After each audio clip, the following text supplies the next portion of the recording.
The second biggest takeaway from the retreat, again, I'm looking for the right words to really explain it. But essentially that meditation is the key to experiencing the universe. Meditation is the key, period. Yes, I've been meditating for 6-ish years, daily practice. I talk about it constantly on this podcast. I know, even with all my guests, but I can't say enough now. It's almost like I've doubled down infinity on how important it truly is. When I was just taking notes, again, this podcast today is really off the cuff, but I just scribbled down some notes and remembered that there's this quote by Rumi: "Do not feel lonely. The entire universe is inside you." It really is. And during the meditation retreat, I really got to experience that firsthand. Where do I even begin? So a lot of Dr. Joe's teachings is to help you get to a place where you forget about your body, right? So think about that, first of all, just to get beyond your body and its needs, to sit in a meditation, to try and turn off your analytical brain, right? The thinking part. That's so difficult. But even just the body, let's start with the body.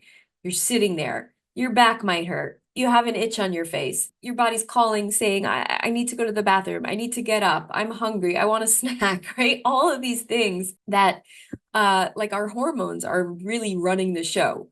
So we have to tame them, and that could take time, and that takes practice. Dr. Joe, says like our body is like an animal and we have to tame it to sit and to stay and to overcome it, right? Overcome the body. Then we have to overcome our thoughts because we want to get to a place where our mind isn't running the show. So the body's running the show, the mind's running the show, the thoughts are going, and we're thinking about yesterday's regrets and tomorrow's anxieties and all the things that we have to get done today. No, all of that has to go. So the point of his meditations is really to get you to a place where there is no time, you have no body, there is no space, no time, no body, in nowhere, right? No location. You're just in blackness, void, space. So if you ever tried his meditations, you're like, what is this guy talking about? What is going on? That is the point, to get you to that place. Because when you can get to that place, and he goes into all of the science as well, which is really one of the biggest bonuses of his work, is he really combines and teaches you what you're doing, right? The science behind it. He'll bring in data. He'll teach you about brainwaves. So one of those other things you're doing is you're getting out of high beta frequency brainwaves, which is waking state and stress. Right? High beta is stress. You're running around stress all day. Then there's middle and lower beta as well, which is kind of like normal waking state. And then if you can dip down into alpha brainwaves where they become a bit slower, this is where most people get to in meditation and get to, kind of before you're drifting off to sleep or when you wake up first thing in the morning.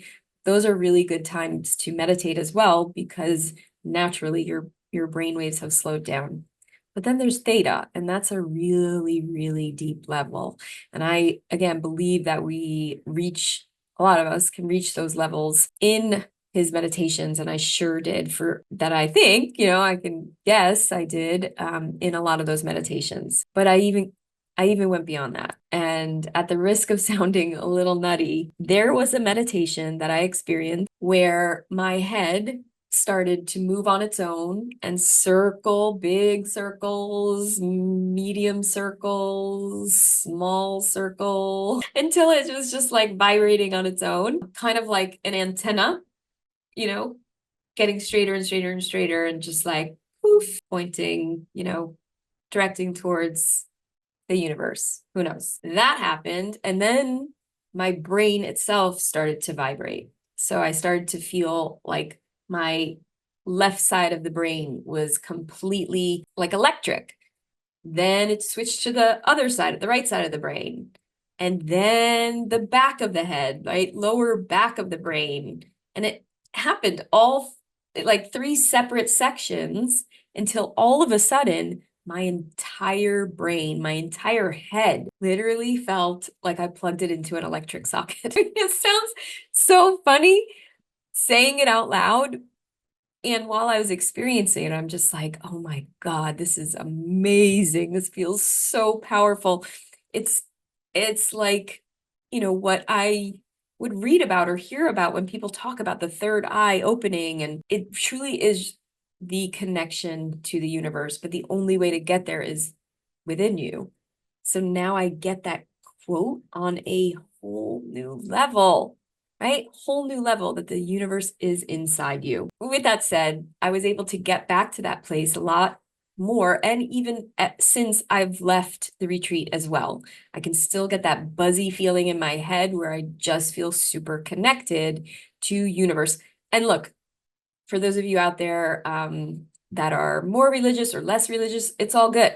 Dr. Joe puts it in ways that is scientific. So you can call it universe, you can call it source, you can call it God, you could call it universal consciousness. Your beliefs can still be part of this kind of framework and teachings that I'm learning and so into right now.